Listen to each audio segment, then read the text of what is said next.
Voters എനിക്ക് vote ചെയ്തുകൊണ്ടിരുന്ന എന്റെ കൂടെ വന്ന പ്രൊഡ്യൂസർ മെമ്പർമാരെ ഫോണിൽ വിളിച്ച് ശ്രീ വിനയൻ പറഞ്ഞ പോലെ തന്നെ വോട്ട് ചെയ്യാൻ പോകരുത്, പോയാൽ ശരിയാവില്ല, കാരണം അവരുടെയൊക്കെ ബന്ധുക്കളും സഹോദരങ്ങളും ഫെഫ്കെ വർക്ക് ചെയ്യുന്നു, അവരുടെ പോലും പണി ഉണ്ടാവില്ലെന്ന് ഭീഷണിപ്പെടുത്തി ഫെഫ്ക ഈ കാര്യത്തിൽ എന്നെ വെല്ലുവിളിച്ചാൽ വോയിസ് ഞാൻ പുറത്തു വിടും. എന്റെ വോയിസ് അതൊക്കെ പറയാം. അതല്ലേ പറഞ്ഞു, ഞാനിത് പറഞ്ഞല്ലോ, വെറുതെ ഒരു ആരോപണം ഞാൻ ഉന്നയിക്കില്ല.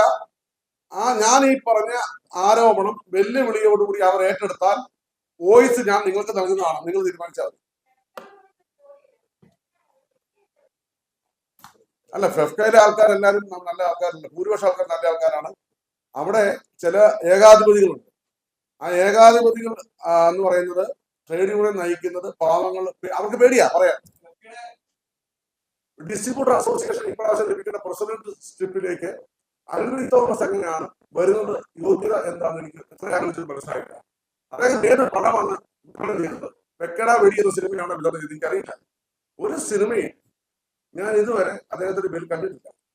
ഞാൻ തെരഞ്ഞെടുക്കപ്പെട്ടാൽ 1 മാസത്തിനുള്ളിൽ ഇവർ പുറത്താക്കും എന്നുള്ള ഭീഷണി, ആ ഭീഷണിയാണ് അവിടെയാണ്. അപ്പോൾ പാവപ്പെട്ട ഞങ്ങളുടെ മെമ്പേഴ്സ്, കേരളത്തിലും വിദേശത്തുള്ള മെമ്പേഴ്സ് 27-ാം തീയതി അബാദ് പ്ലാസയിൽ വോട്ട് ചെയ്യാൻ വന്നിട്ട് വീണ്ടും അവരെ ലഭ്യരാക്കാനും അവർ ചെയ്ത വോട്ടിന് വിലയില്ലാതാക്കാനും ഞാൻ തയ്യാറല്ല. ഞങ്ങളുടെ മെമ്പേഴ്സിനെയാണ് ഞാൻ ബഹുമാനിക്കുന്നത്, അവരാണ് എന്റെ ശക്തി. അതുകൊണ്ട് ആ മെമ്പേഴ്സിന് വീണ്ടും ഒരു ബുദ്ധിമുട്ടുണ്ടാക്കാൻ സാധിക്കാത്തത് കൊണ്ട് വ്യവഹാരങ്ങളിലേക്ക് പെട്ടാൽ പിന്നെ സമയമെടുക്കും. ഏറ്റവും പുതിയ വാർത്തകളും വിശേഷങ്ങളും വിരൽ തുമ്പിലറിയാൻ സീ മലയാളം ന്യൂസ് എല്ലാ ഡിജിറ്റൽ പ്ലാറ്റ്ഫോമുകളിലും ലഭ്യം.